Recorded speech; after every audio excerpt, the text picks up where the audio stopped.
Bueno, vamos a entrar de lleno en esto. En este recorrido visual vamos a sumergirnos en uno de los textos más intensos que existen. En concreto, una antigua porción bíblica que se conoce como la cuarta aliyá de la Parashá Beshukotai. A ver, a simple vista parece un pasaje súper oscuro. Habla de ruptura total, de desolación, de exilio. Es literalmente el límite absoluto de la desconexión humana. Pero y aquí viene lo interesante, justo debajo de toda esa superficie tan dura se esconde una lección alucinante sobre nuestra propia resiliencia. Es un análisis profundo sobre qué pasa en la mente y en el espíritu cuando el ser humano toca fondo y cómo, contra todo pronóstico, la posibilidad de regresar siempre está ahí. Y claro, esto nos lleva al gran dilema humano. Es una pregunta que todos nos hemos hecho alguna vez. ¿Qué pasa cuando sentimos que ya nos hemos alejado demasiado? Porque a lo largo de la vida es súper común llegar a ese punto crítico donde la mente te dice, bueno, ya lo ha arruinado todo, o el punto de no retorno quedó lejísimos. Es esa sensación aplastante de haber cruzado una línea invisible. Pero lo fascinante de este texto milenario es que nos dice que no. Nos revela que exactamente en ese instante, en el aparente final, es cuando se abre una puerta totalmente inesperada. Así que para entender cómo funciona esta puerta secreta, vamos a usar una antigua estructura de análisis como mapa. Nuestra hoja de ruta tiene 6 paradas. 1. El momento más oscuro. 2. Peshat, la devastación literal. 3. Remes, el exilio interno. 4. Drash, despertar tras la fractura. 5. Sot, las chispas atrapadas. Y por último, 6. El camino de regreso. Empezamos por la sección 1, el momento más oscuro.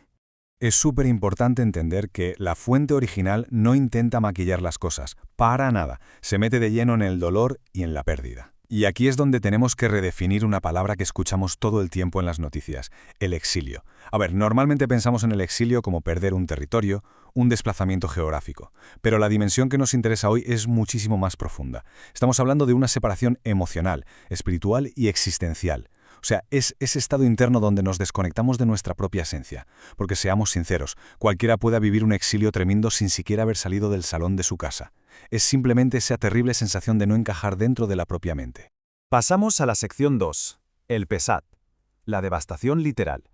En esta capa más superficial o literal del texto, el nivel de devastación que se describe es brutal.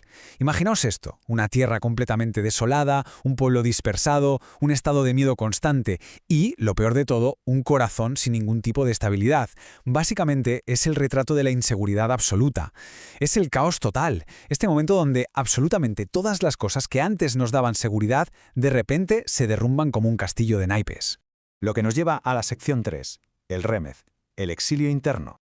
Y fijaos bien en esto, porque es una de las reflexiones más potentes de este análisis. Muchas veces una persona puede seguir funcionando en piloto automático en su día a día. Sigue yendo a trabajar, cumple con la rutina, sale sonriendo en las fotos, pero por dentro hay una distancia abismal. Es como si el alma ya no habitara por completo su propia vida.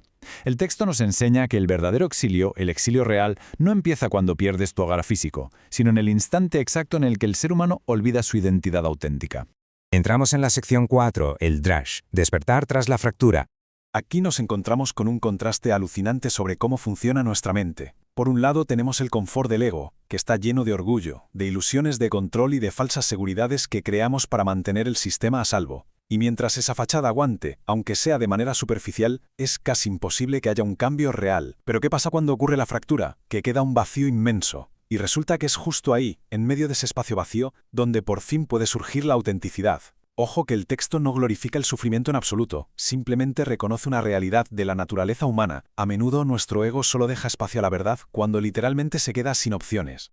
Y esto nos obliga a hacer una pequeña pausa y plantearnos una paradoja fascinante. ¿Por qué el crecimiento personal suele estar tan ligado a las crisis y casi nunca a las etapas de comodidad total?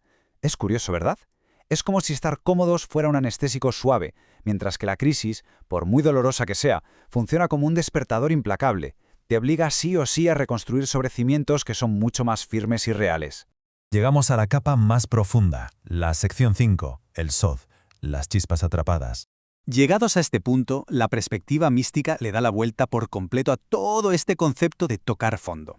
Según la sabiduría de la Kabbalah, el alma no es un bloque sólido, resulta que está formada por incontables fragmentos de luz.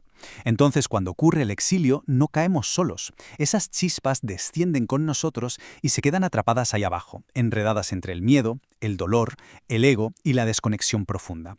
Es una imagen bastante sombría, como si la luz misma quedara prisionera en el fondo del pozo. Pero atención, porque aquí viene el giro magistral y el secreto más esperanzador de toda esta filosofía. Ninguna chispa se pierde para siempre. Es una promesa espectacular. Nos dice que incluso en el descenso más profundo, incluso en medio de la desconexión total, esas partes luminosas del alma están ahí, intactas, esperando a ser rescatadas. O sea, la posibilidad de retorno está 100% garantizada porque la luz original no se puede destruir, solo queda temporalmente oculta. Lo que nos lleva a nuestra última parada, la sección 6, el camino de regreso. Si tuviéramos que resumir la gran conclusión de este texto ancestral, sería esta. La caída no destruye, revela.